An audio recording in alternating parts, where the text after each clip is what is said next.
Bonjour à vous tous, mes followers, en direct sur ma chaîne, Annick Bourbigny à Chemilly-sur-Yonne. Donc je voulais, dans la continuité des vidéos que j'ai faites sur le trouble du sommeil pour les personnes âgées, vous parler maintenant d'un autre sujet, toujours pour les personnes âgées. En fait, le problème qui peut se poser lors du départ à la retraite. La retraite, en fait, se définit comme l'arrêt définitif des activités professionnelles. En fonction des individus, bien entendu, cette période peut être plus ou moins bien vécue.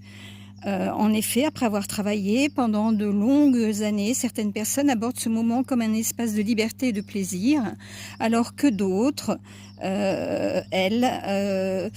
l'appréhendent négativement.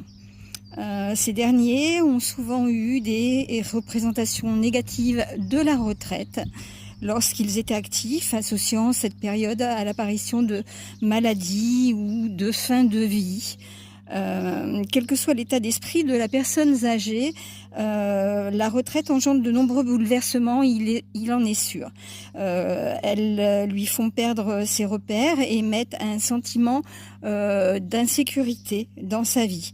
Déstabilisée, elle peine parfois à trouver ses marques et doit alors faire le deuil de sa vie passée pour pouvoir en fait accepter cette nouvelle vie de retraité.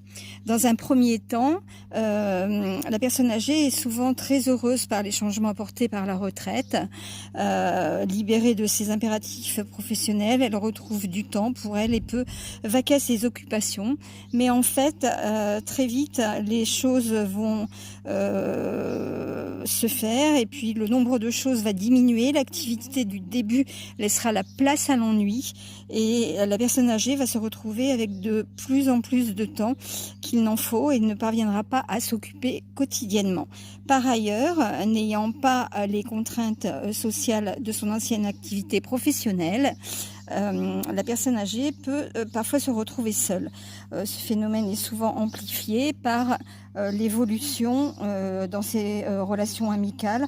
En effet, certains amis déménagent pour passer leur retraite ailleurs, d'autres ne partagent plus les mêmes loisirs, faute de moyens financiers, ou encore d'autres choisissent de poursuivre une activité professionnelle associative.